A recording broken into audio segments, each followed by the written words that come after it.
The views and opinions expressed by the hosts and the guests do not reflect those of the show, the management, and the company.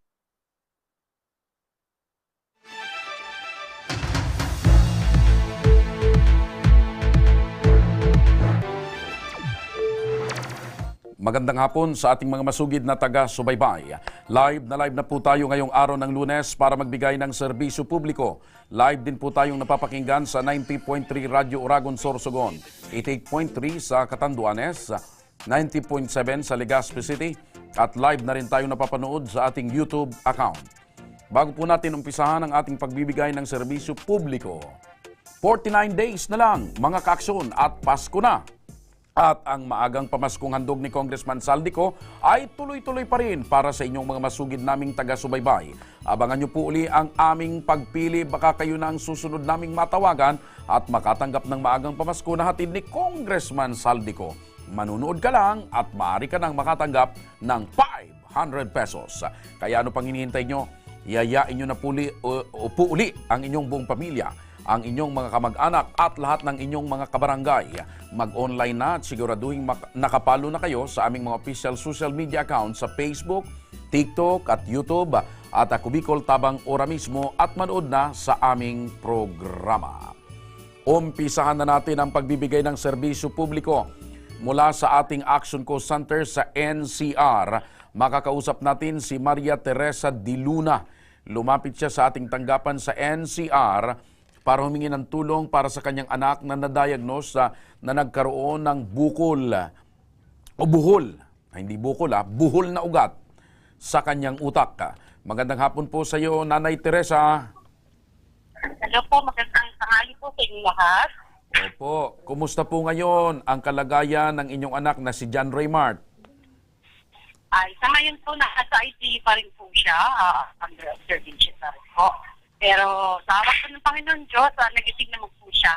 After 1 week na nakoma po siya. Opo. Kailan niyo ho ba na-discover na mayroon siyang ganitong sakit? Noong po, parang 2018 po, na-diagnose po siya ng cervical siya. Tapos, nagkaroon kasi siya ng nag-seizure po siya, ganun may time na nag-seizure siya. Pagtulog siya, ganyan. Kaya lang po, nitong last February, nag-seizure po siya, pero pitin siya, kaya may sinala. Pero ito ho bang anak ninyo ay nakapagtapos ng pag-aaral? Opo, nakatapos po siya ng college, BS Consite po, Bachelor of Science, Computer Science. Okay. Sa University of Manila. Pagkatapos niyang makapagtapos ng pag-aaral, nakapagtrabaho na ho ba itong anak ninyo? Opo, siya po ang aming breadwinner. Kasi siya po yung aming panganay po. Ngayon po yung kasi po yung kanyang diagnose po siya ng anterior venous malformation. Ito po ay at saka inborn po siya. Malaki ho pala ang papel na ginagampanan sa inyo ni John Raymart sa pamilya po ninyo. Ano po? Opo. Okay. So, sa ngayon po, ano ang sitwasyon niya? Meron po kasi pinapipilit kong gamot para sa niya. Kasi yung pong schedule po siya ng Friday ng sa Philippine Heart Center po for embolization po. Yun po yung whole na ugat sa brain niya, siya. So, nagawa po yung embolization. But unfortunately po, after ng embolization niya, bigla siyang, Opo. nakomatos. Okay. So, ibig sabihin, comatose ngayon ang inyong anak. Kailan pa ho siya nakomatos or ilang araw na po siyang comatose? Nakomatos po siya ng after, ng 7 days. Sakto ng 1 week, awa po ng Panginoong Diyos na hindi naman po siya. Opo. Ano po yung naging dahilan? Ano po yung naging dahilan? Bakit nakomatos itong anak ninyo? Pumutok daw po kasi yung buong naugat sa brain niya, pumutok daw po after ng embolization. Kaya kailangan din pong hagaran siyang inoperahan po sa brain. Ayun, binuksan po yung head niya, tapos tinanggal din po yung ABF. Opo. So, sa ngayon ho ba, gising na siya, nakakausap na ho niyo siya? Sa asawa ng Panginoon Diyos, visiting naman po siya after 1 week.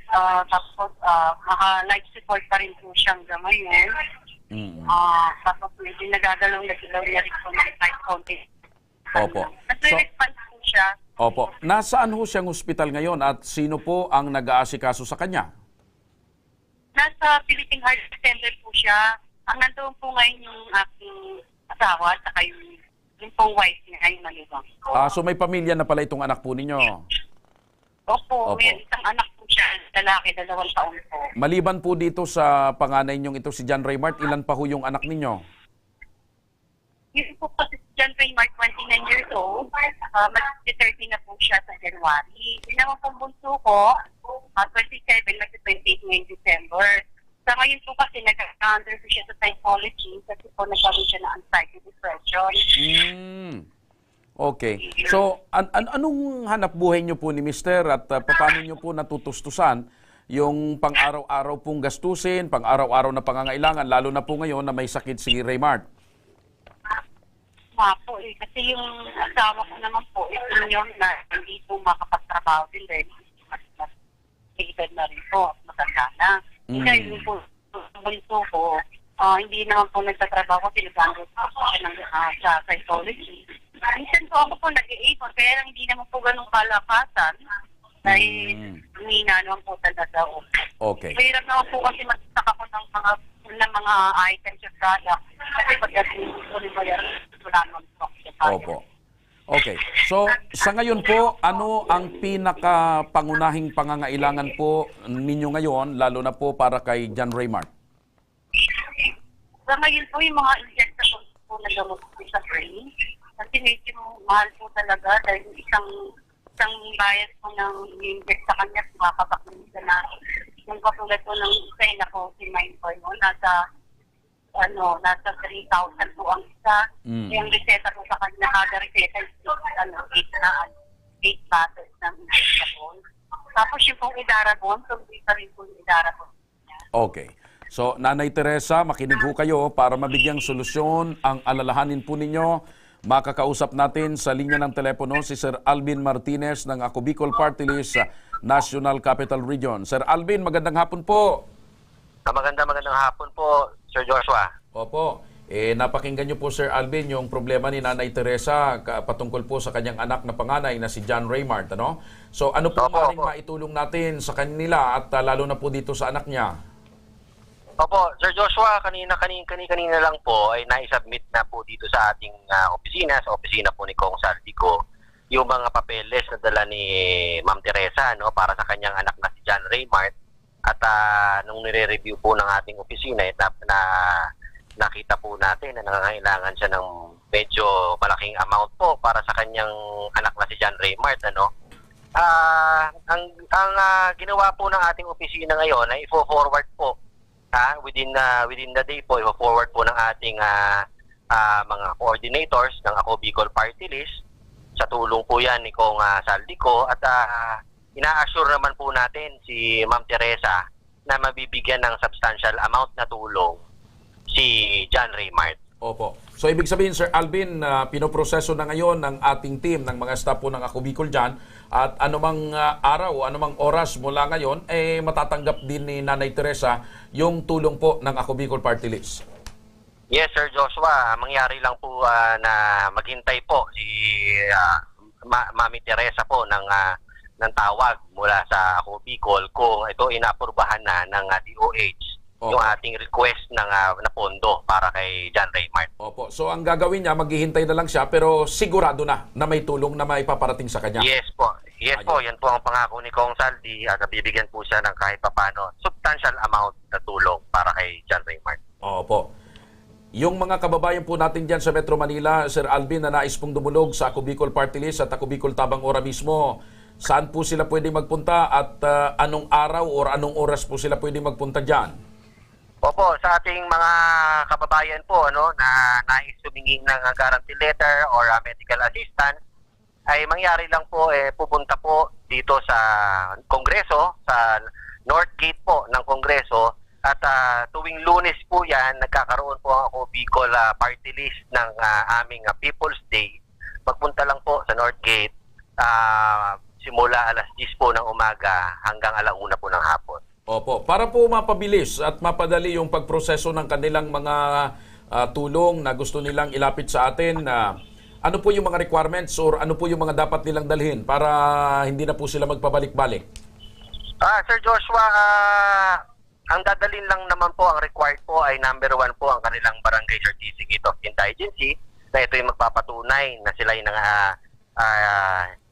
hindi sapat ang kanilang kita para po sa medical assistance or sa pagpapagamot ng kanilang kaanak at pamilya.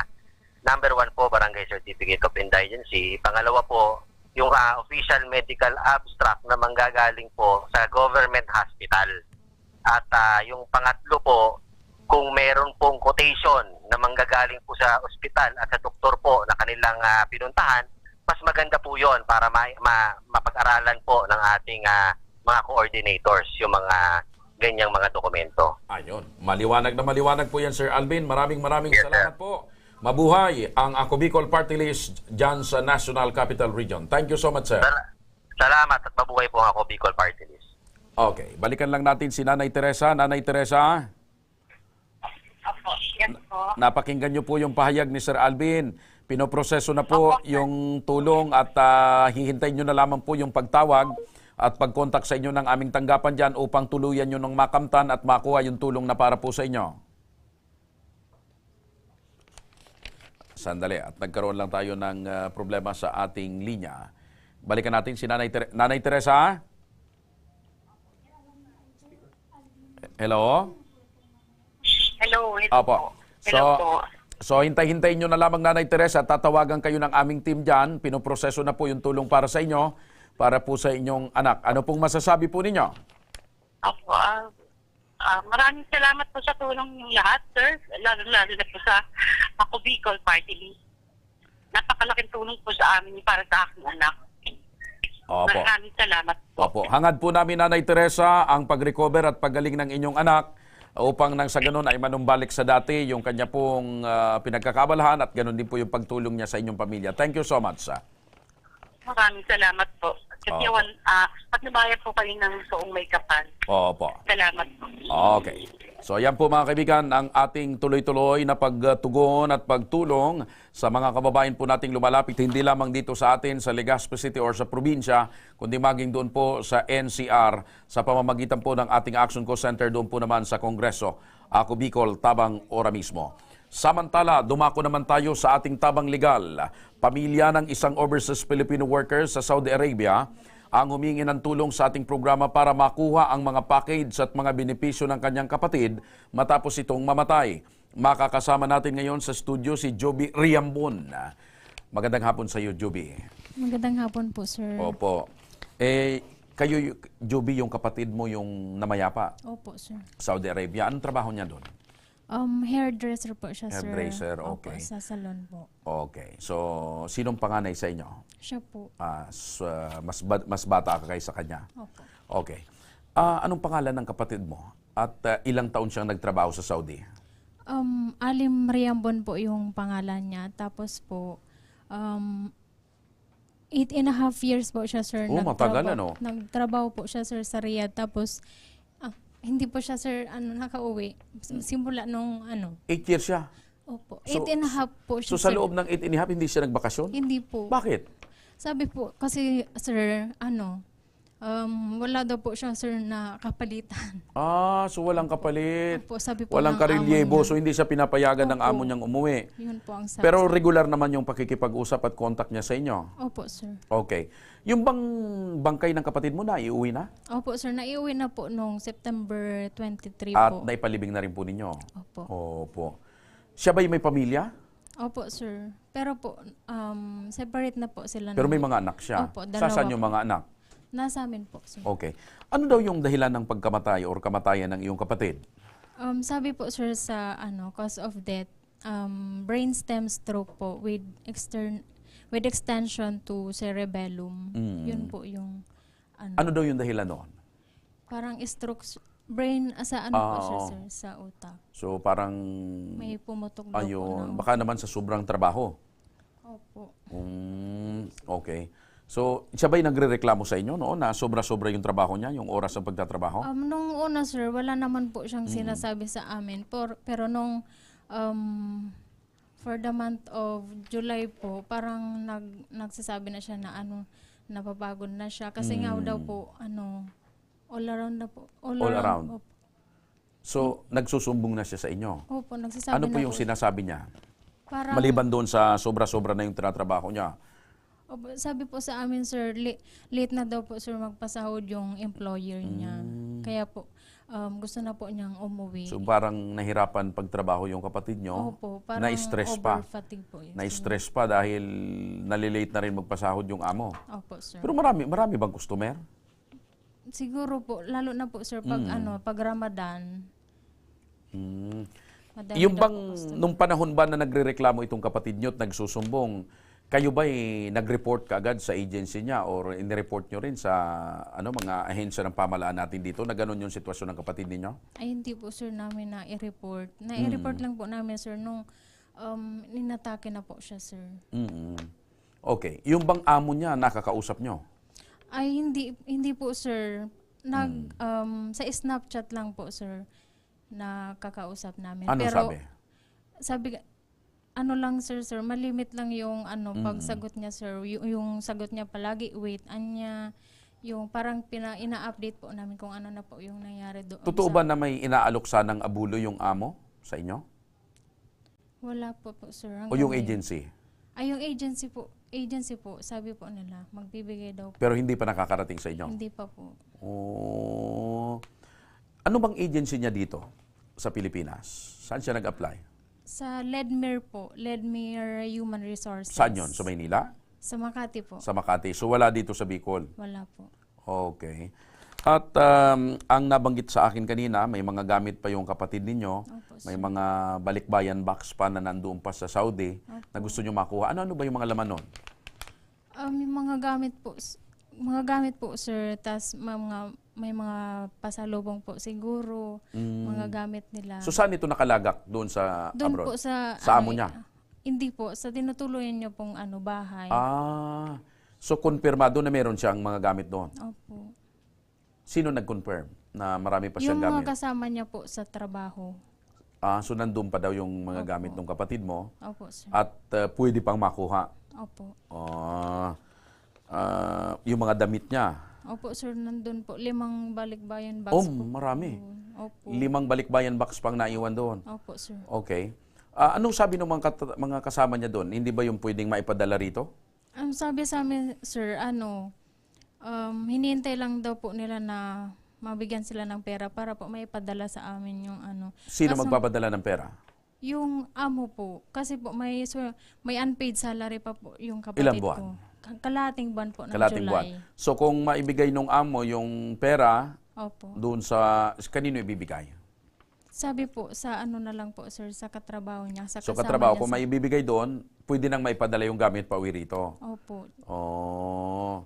So gustong-gusto nyo talagang maibalik at madala dito yung gamit ng mga kapatid mo. Ay, yung gamit ng kapatid mo. Opo, sir. Kasi po, pinaghirapan niya po yun, sir, ng ilang taon para po sa amin. Yung kalahating buwan na sahod, gusto nyo rin bang magkano ba yon? Yung kalahating buwan na sahod? Ay, hindi ko po, sir, alam kung magkano yung niya. Hindi nyo alam kung magkano yung buwan ng sahod niya. Hindi po. Kasi kung malam natin yung buwan ng sahod, malalaman din natin kung ano yung kalahati. Opo. Tsaka, So- sir, yung sa sa end of service niya po. Okay. Ito bang, sabi mo nga, itong kapatid mo may anak, nasaan yung anak nito? Nasa bahay po, sir. Sino nag-aalaga? Yung mama ko po. Yung mama nyo. Opo. Okay. Yung mister ng kapatid mo, nasaan na? Nasa po, sir, Bulacan. So, hiwalay na. May pamilya na rin. Wala pa daw po. Okay. Ito bang anak ng kapatid mo, ilang taong gulang na? Yung panganay, sir. Nasa 22 po. Nag-aaral? Hindi po nagkapag-aral kasi nga po yung nangyari po sa mama nila, hindi po Ilan sila magkakapatid? dalawa po. Kasi yung bunso, ilang taon na? Yung 20 na po. 20 years old. Okay. So ito bang mga gamit ng kapatid mo, malaking bagay din kung maiuwi or makakarating sa inyo? Opo, sir, malaking tulong po ito kasi po pinaghirapan po yun ng kapatid ko, sir. Okay. So itong problema nyong ito ngayon tungkol sa gamit ng kapatid nyo, idinulog nyo na ba ito sa ahensya ng pamalaan kagaya ng OWA? Ay, hindi pa po, sir. So ito yung first time? Opo. So bakit nyo dito idinulog? Naniniwala kayo na matutulungan kayo? Opo, sir. Kasi po marami po kami napanood na natulungan po talaga ninyo na maiiwi or matulungan po yung ano. So marami nang nagchichismis na marami talaga natutulungan ang programang ito. Opo, sir. Okay. So ito, Joby, nasa linya na ng telepono ang Assistant Secretary ng Migrant Workers ng Department of Foreign Affairs na si Asik Paul Cortez. Asik, magandang hapon po. Magandang hapon din po sa inyo, sa lahat mga nakikinig at nanonood po. Opo. Asik, medyo hindi naman masyadong mahirap itong problema ni Joby. Patungkol po ito sa 5 balikbayan box na naiwan ng kanyang kapatid doon sa Saudi matapos itong pumanaw or mamatay. Ang gusto lamang po nila ay maiuwi yung mga gamit ng kanyang kapatid, yung mga balikbayan box na 5, Joby, 5 na nandoon sa Saudi. Pwede ho ba nating matulungan ito, Asik, sir? Ay, opo. Ang usual standard operating procedure po, pag meron tayong mga kasambahay o meron tayong mga kababayan na namatay o kaya nag-pass away sa ibang bayan, ay kinukuha po natin ang lahat ng mga detalye together with yung employer nila. Kung sakaling may mga gamit, kung sakaling may mga kailangan pang mga kubra na mga salaries o yung mga hindi pa nababayaran, kaya inaayos po natin yan together with the embassy. Siyempre yung OWA po natin, yung Migrant Workers Office na tinatawag natin ngayon, dun sa bansang kung saan namatay si kababayan. Halimbawa, dito po, sa case po ng ating kababayan na namatay sa Riyadh, ay meron po tayong Migrant Workers Office at syempre may Philippine Embassy na din po doon. Ang gagawin po natin in this case, I have forwarded already itong case ni Alim Riambon sa ating embahada doon to see kung pwede natin matawagan at mahabol ang employer at kung ano ba talaga ang pangangailangan pa nila bago natin mapadala yung 5 balikbayan box. Opo. Ngayon, yung usually po, pag kami mga ganitong mga gamit, ang nagpapauwi po nito, DFA o di kaya yung OWA. In this case, we will be assisting together with OWA, together with the DMW para mapauwi itong 5 balikbayan box ni Alim. Opo. At may binabanggit pa, Asik, itong si Joby na mayroong pang kalahating buwan na sahod na hindi nakuha yung kanyang kapatid. Yun po ang kailangan natin habulin dun sa employer yan. Usually, tayo po ang nag-aano niyan together with the MWO para makuha natin whatever is due. Kung ano pa talaga yung kailangan makuha ni kababayan as a result o yung pagkamatay. Kunwari, may end of service benefits ba?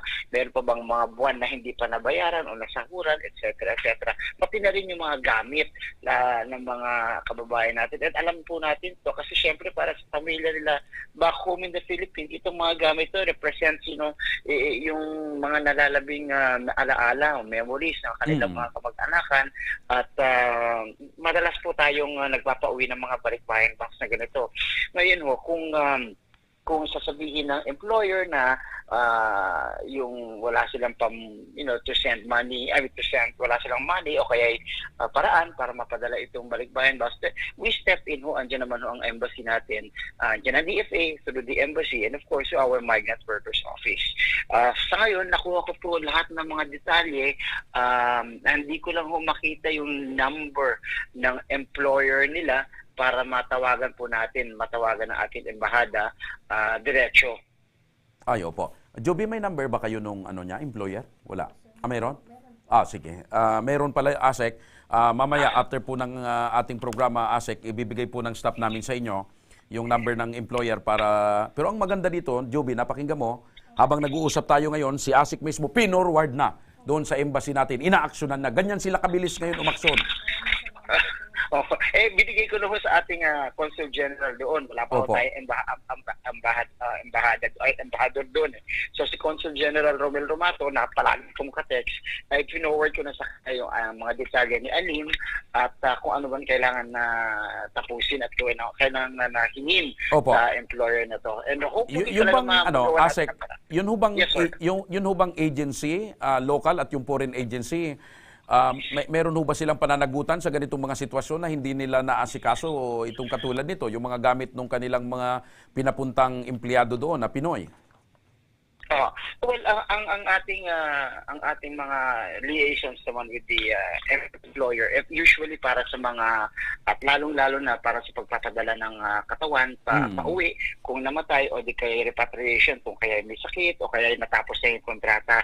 May mga ibang kaso naman na siguro it's outside yung usapan nila, outside the kontrata nila, yung itong pagpapadala ng mga gamit. Pero andito naman ho tayo, and I'm sure usually naman yung agency very, very helpful din naman at nag-liaise din naman together with the foreign recruitment agency. Opo. So ito dito sa sitwasyon na ito, ASEC, tungkol sa mga gamit, habang nakikinig itong pamilya ngayon, lalo na itong si Joby, meron ho ba tayong target kung kailan aabutin na hanggang sa makarating or maipauwi natin itong mga gamit?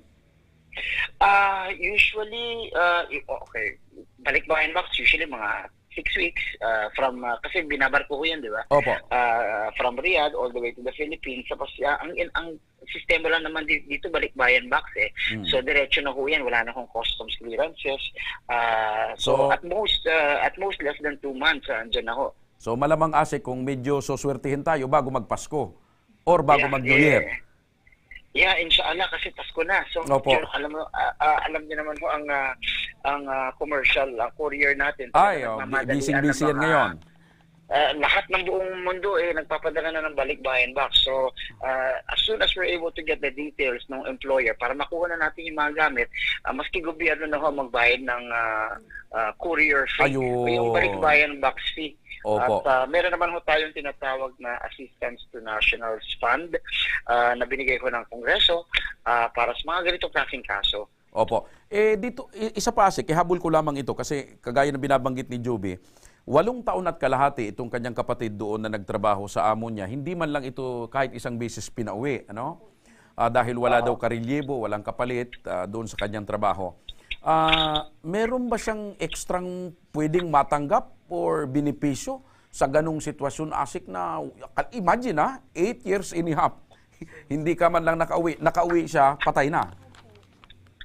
Oh, yun na nga ho. That's a little, that's a little sad kasi kadalasan ang mga kontrata sa Middle East, meron 2-year contract and at least isang beses pinapauwi yung mga yan.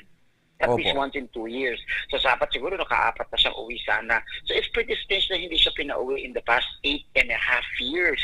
But syempre titignan natin yung kontrata and we will also ask why it took, pagkamatay ng ating kababayan para na siya makauwi para makita yung kanilang pamilya.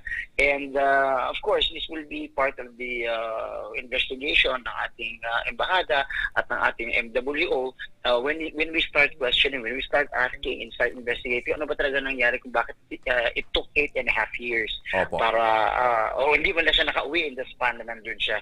Opo. Okay. ASEC, bago po tayo maghiwalay, ano po ang mensaheng gusto nyong ibigay dito kay Joby at sa pamilya po nitong ating kababayan na namatay nga po doon sa pagtatrabaho sa Riyadh? Opo. Napakahalaga po ang sa Philippine government agencies when we want to go abroad. Halimbawa na nga tulad ng nangyari kay Alim na sa kasamaan palad habang nagtatrabaho siya doon nag-pass away at dahil meron tayong local agency pwede nating tanungin at habulin o kaya to find out kung ano ba nangyari at sino magpapauwi ng mga katawan na ng mga remains na ating mga kababayan. Ganito ho kaihalaga ang ang kailangan mag-liaise at mag-coordinate sa Philippine government para nahahabol natin yung mga kailangan habulin if and when something happens sa mga kababayan natin. And in this case, yung pagkamatay ng ating kababayan, at least naiuwi yung labi, pero meron pa tayong mga kailangan iuwi, mga gamit. And this we will do through the DFA, through the DMW, of course, using the funds as given by the Philippine Congress. At wag ko kayong mag-atubiling lumapit sa embahada o sa konsulado o kaya sa MWO. Pagdating ko kasi ng mga kababayan natin abroad, wala naman hong DFA, walang DMW, lahat tayo Philippine government. We all represent yung gobyerno natin at yung administrasyon nating tumutulong sa mga kababayan natin na nangangailangan ng ayuda at ng assistance. Ayon, opo. So huwag ka mag-alala, Juby, ha? Si ASEC na mismo ang nagbibigay ng assurance na gagawin nilang lahat upang maibalik yung gamit ng kapatid mo at maiuwi dito sa Pilipinas. ASEC, maraming salamat po sa inyong pagtugon. Mabuhay po kayo, sir. Marami din po salamat. Huwag niyo po kalimutan ibigay yung number Opo. po ng employer para matawagan po natin. Salamat po, Kong, and God bless po sa inyo lahat. Opo, ASEC. Thank you so much. Okay, so huwag kayong mag-alala, Joby, may mga staff kami na mag-aasikaso mismo sa inyo. Opo. O para tuluyan ng maibalik yung gamit ng kapatid mo. Opo, sir. Mahalaga rin yun. Sabi ko nga, sana makarating bago magpasko or bago mag-New Year. Kasi kung meron pa sa lubong doon, at least maalala nyo yung kapatid nyo, 8 taon at kalahating nagtrabaho sa ibang bansa, pero nung maiuwi, bangkay na. Pero siyempre, yung mga gamit niya, yun din magpapaalala sa inyo ng kung paano talagang nagsikap yung inyong kapatid para mabigyan ng magandang buhay yung kanyang mga anak at yung kanyang pamilya. Bakit naiyak Opo, ka, sir. Joby? Bakit naiyak ka, Joby? Naalala ko lang po yung kapatid ko, sir. Mabait ba siyang kapatid? Opo. Matulungin? Opo. Nung nasa abroad siya, talagang tinutulungan niya kayo? Opo, sir. Okay, so kung may mensahe ka sana, kung nabubuhay yung kapatid mo, sa kanya, ano sana yung gusto mo sabihin sa kanya kung nabubuhay siya? Kung nabubuhay ka sana, ate, lubos akong nagpapasalamat sa lahat ng tulong mo sa amin. Hindi lamang sa akin, kundi po pati na rin po sa sa mga magulang ko po. Tsaka po sa pagpapaaral niya po sa akin. Siya nagpaaral sa iyo. Opo. So ano po yung kursong kinuha mo? Political science po. Tapos nag-take din po ako ng methods of teaching. Oh. So hindi mo talaga makakalimutan yung ate mo. Siya Hindi yung po. nagpatapos sa iyo. Opo, sir. Okay. So wag ka mag-alala, Juby, ha? Gaya nga ng nabanggit ko, sasamahan ka ng aming team, aalalayan ka ng team tabang ora mismo ni Congressman Saldico upang tuluyang maibalik yung mga gamit ng iyong kapatid makauwi dito sa Pilipinas. Opo, Ano sir. masasabi mo sa programang ito ni Congressman Saldico? Lubos po akong nagpapasalamat na may ganitong programa po si Kong Saldi, na kami po ay lubos na natulungan. Kami po ay labis-labis na nagpapasalamat po sa buong staff po. Opo. Maraming Sa pagbabalik ng Ako Bicol tabang ora mismo, isang ina mula sa Quezon City na 11 taon nang sumasailalim sa dialysis, nananawagan ng tulong para sa kanyang mga laboratory test. At para sa maagang pamasko ni Congressman Saldico, isang muli mula sa inyo ang mapipiling matawagan at makatanggap ng 500 pesos sa araw na ito. Kaya huwag kayong bibitaw dahil magbabalik pa ang tabang ora mismo.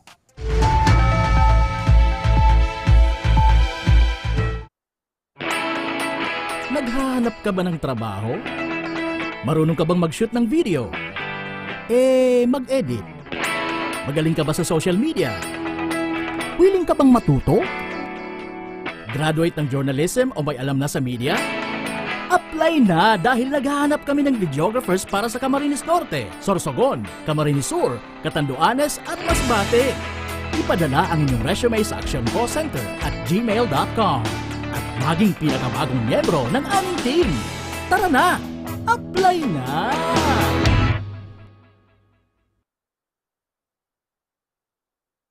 Nangunguna pa rin sa pagpapagawa at pagpapaayos ng mga kalsada sa buong Kabikulan, mga panturismong infrastruktura, Kaya salamat sa Ako Bicol, tadapulan ang tabang digdi sa muya. mga paaralan at mga gusaling kapakipakinabang, Maraming salamat, Ako Bicol Party List. Marami pong salamat. Mahigit isang dekada ng naninilbihan, Ako Bicol, katabang na, kasurug pa.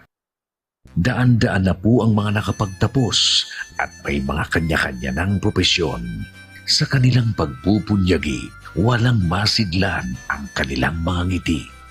Yun at sa Gabos, nagpapasalamat po ako sa AKB. Gusto ko lang po magpasalamat sa Ako Bicol sa opportunity na tigtatao po araw po sa kuya na estudyante. Dahil naandyan lang, katuwang lagi, Ako Bicol, katabang na, kasurug pa. Tucked away in the province of Albay, known for its perfectly shaped Mayon volcano, Misibis Bay Resort, a locally owned 5-hectare private island resort.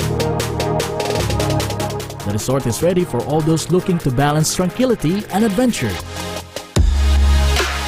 This tropical destination is where guests can either choose to relax under the palm trees or have an adventure under the sun.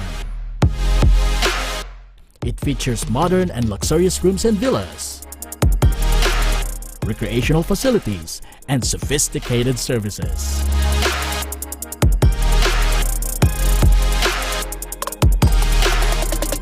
Come and experience Misibis Bay Resort, your tropical island getaway.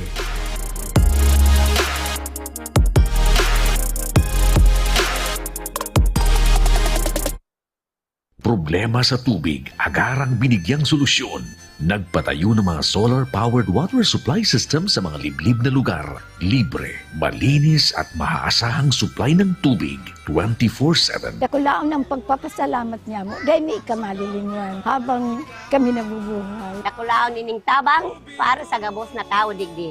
Salamat po. Para sa ating mga kababayang nasa laylayan, Ako Bicol, katabang na, kasurug pa. Libo-libo na ang mga nabigyan ng tulong medikal. Bata, matanda, kahit sino man, lahat ng mga may karamdaman, may maaasahan. Nagpapasalamat sa Ako Bicol Party List. Hindi po namin makakalimutan ang tulong na dinala ninyo dito sa aming bayan. Maraming salamat po. Dahil iisa lang ang tunay na nagmamalasakit, Ako Bicol, katabang na, kasurug pa. Nagbabalik ang Ako Bicol Tabang Ora mismo.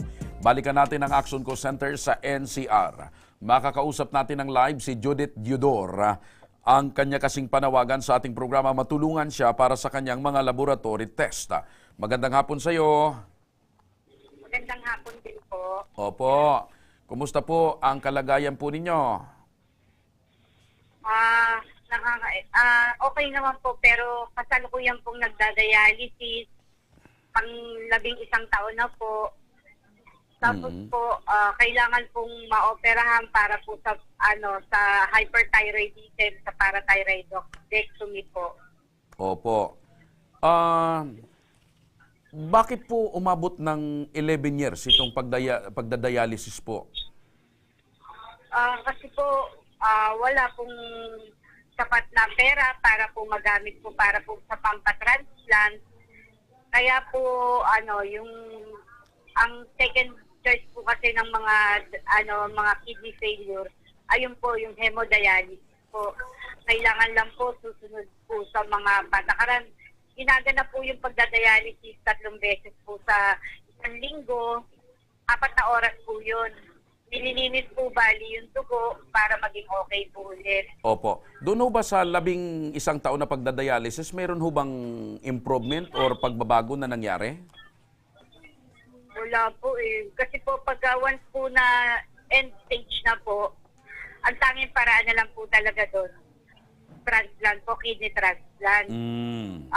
Pero doon po sa 11 years, nandun na po yung dahil po pag nagdadialysis po, umuro po na po talaga yung buto.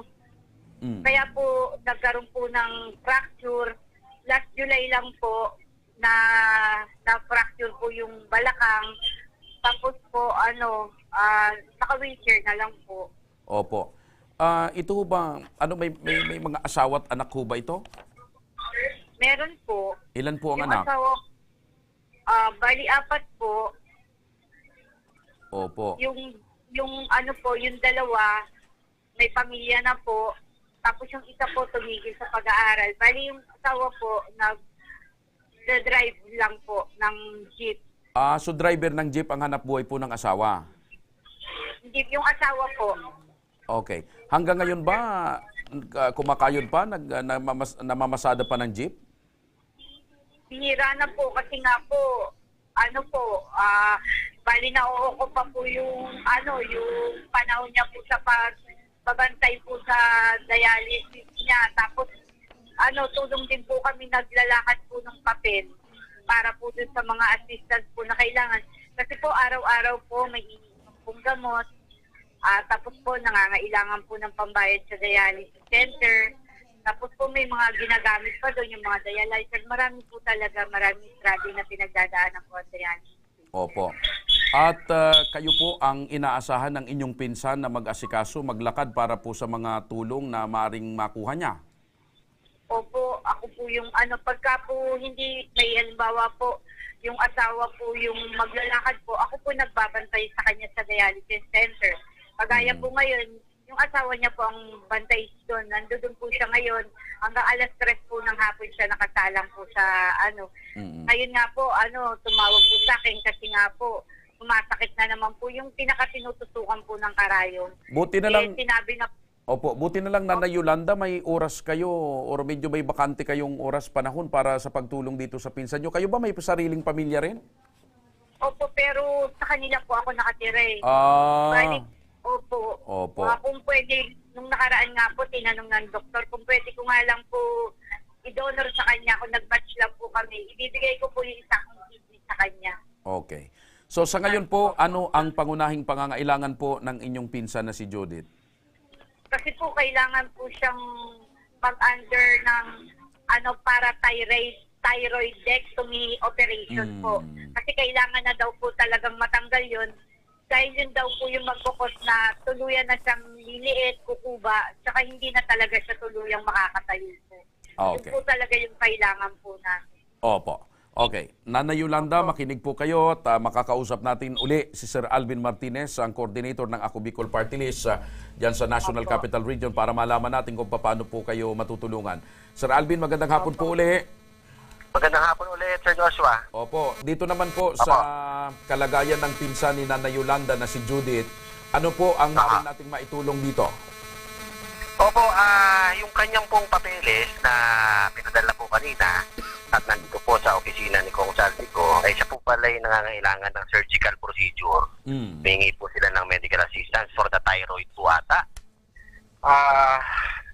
Na-forward na rin po natin to tulad po ng kanina nating pasyente. Na-forward na po natin ito sa DOH at mangyari po, hihintayin lang po ni Nanay Yolanda yung advice po ng ating mga coordinators ng Ako Bicol. Ayun. So ibig sabihin, gaya po ng pasyente kanina, pinoproseso na Sir Alvin yung tulong na ibibigay po natin sa kanila. Yes, ora mismong proseso. So ang gagawin na lamang po nila, maghintay-hintay ng ating tawag, maghintay-hintay ng pagkontak ng ating staff pag okay na. Yes po. Garantisado po na magkakaroon po. Pero yan naman Sir Alvin, di ba, hindi naman katagalan yan. Siguro ilang araw lang yan. Opo. Kasi po, meron po kasing proseso na tayo po sumusunod sa proseso ng DOH para po sa releasing ng ating guarantee letter. Opo. Sir Alvin, maraming salamat po sa maagap niyong pagtulong at pagtugon sa pangangailangan ito ng ating mga kababayan. Thank you so much. Thank you, Sir Joshua. Opo. Nanay Yolanda, narinig niyo po. Ay pinoproseso na po ng grupo ni Sir Alvin at ng mga staff ng Ako Bicol at nandoon na po sa DOH. Hintayin niyo lamang po yung tawag at pagkontak namin ng aming staff para tuluyan na pong makuha ninyo yung tulong. Ano po? Opo. Maraming salamat po sa inyo. Kay Sir Alvin po, sa inyo pong lahat. Lahat po kayo na tumutulong para po sa Ako Bicol Party List. Maraming salamat po sa inyo. Opo. Ayan nyo po, aalalayan kayo ng aming team dyan hanggang sa tuluyan yung matanggap yung tulong. Ano po? Sige po. Maraming salamat po uli. Salamat po. Pasabayan po kayong lahat ng Panginoon. Ganun din po kayo. kagandahang loob po. Opo. Ganun Sana din po dumami pa po ang katulad ninyo. Patuloy po Salamat sana kayong bigyan ng lakas ng katawan, lakas ng kaisipan at lahat na sa pag-aasikaso nyo po sa pinsan po ninyo. Opo, marami pong salamat. Ganun din po sa mga staff po dito ng Ako Bicol. Nagpapasalamat po ako ng marami po. Alright. Eto na mga kaibigan, oras naman para tayo ay magbigay ng maagang pamasko ni Congressman Saldico sa ating mga kababayan. Tatawagan na natin ang maswerteng napili ngayong araw na ito na mabigyan ng 500 pesos. Siya ay isa sa mga laging nakasubaybay sa ating programa. Hello? Hello? Ay, ano po pangalan po ninyo? Joyce Teres Ambe po. Ano po? Joyce Teres Ambe. Joyce Teres Ambe. Opo, yes po. Taga saan po kayo? Taga Silangan, San Mateo, Rizal po. Oh, malayo. Taga San Mateo, Rizal. Lagi ho ba kayong nanonood ng Ako Bicol Tabang Ora mismo ni Congressman Saldico? Yes po, araw-araw po ako nanonood. Opo. Ano ho bang inyong hanap buhay? May tindahan lang po. May pamilya na ho kayo? May anak? May asawa? Meron na po, isa po yung anak ko. Yung asawa? Pa? Yung asawa nyo ilan? Isa lang po. Ay, isang anak, isang asawa. Very good. Okay? So, may tindahan po kayo. So, yung 500 pesos po na regalo ni Congressman Saldico, saan nyo po gagamitin? Pambili na lang po ng bigas namin. O, bigas talaga. Importante talaga sa buhay nating mga Pinoy, bigas. Ha? Kasi pag wala kang bigas, gutom. Okay, ano po ang gusto nyong sabihin kay Congressman Saldico at sa palatuntunan ito sapagkat kayo ang napiling mabigyan ng pamaskong 500 pesos ngayong araw na ito? Maraming salamat po kay Congressman Saldico at saka po sa Tabang Ora mismo. Alright. Speechless. Thank you po lahat. Okay, congratulations sa iyo. Huwag mong ibababa ang telepono at may staff kami nakakausapin po kayo para magkaalaman at magkaintindihan kayo kung paano mo makukuha yung maagang pamaskong handog ni Congressman Saldico para sa inyo. Ano po? Okay po. Thank you Alright. po. Congratulations. Mabuhay po kayo. Okay, so yan. Usap kayo ng staff namin. Kaya naman Luzon, Visayas at Mindanao, tuloy-tuloy ang maagang pamasko ni Congressman Saldico para sa inyo. Kaya ano pang hinihintay ninyo? Abangan nyo at baka kayo ng aming susunod na matawagan bukas at mabigyan ng 500 pesos. Tuloy-tuloy lang nating subaybayan ang programang Ako Bicol Tabang Ora mismo. Siyempre pa, sa mga may problemang legal at medikal na nais humingi ng tulong sa ating programa, maaari po kayong magsadya sa aming tanggapan sa ground floor ng Embarcadero de Legazpi, Victory Village, Legazpi City. Bukas po ang aming tanggapan mula Lunes hanggang Sabado alas 8 ng umaga hanggang alas 5 ng hapon. Sa mga nasa Metro Manila naman po at kalapit na lugar, maaari po kayong humingi ng tulong sa Action Co Center sa North Wing ng Batasang Pambansa. Magpunta lamang po kayo tuwing araw ng Lunes alas 8 ng umaga hanggang alauna ng hapon. Maaari din po kayong magpadala ng inyong mensahe sa aming official Facebook page na Ako Bicol Tabang Ora mismo. Kahit anong reklamo po ay aming tinatanggap. Huwag nyo rin pong kalimutang ipalo ang aming mga official social media account sa aming Facebook account, Ako Bicol Tabang Ora mismo ni Congressman Saldico, sa aming YouTube, Ako Bicol Tabang Ora mismo. Meron din kaming TikTok account at Ako Bicol Tabang Ora mismo. Hanggang bukas, sama-sama nating aksyonan ang mga problemang medikal at legal. Ito po ang programang may paninindigan at patuloy na tutugon sa inyong pangangailangan. Ako po, si Mr. Siram, Joshua Martinez. Maraming salamat. God bless Bicolandia. Mabuhay. At ito ang Tabang Ora mismo. Aksyon ko lahat ay dadamayan. Noon at ngayon tayo'y sinamahan. Aksyon ko patuloy na magsisilbi. Aksyon ko sa mga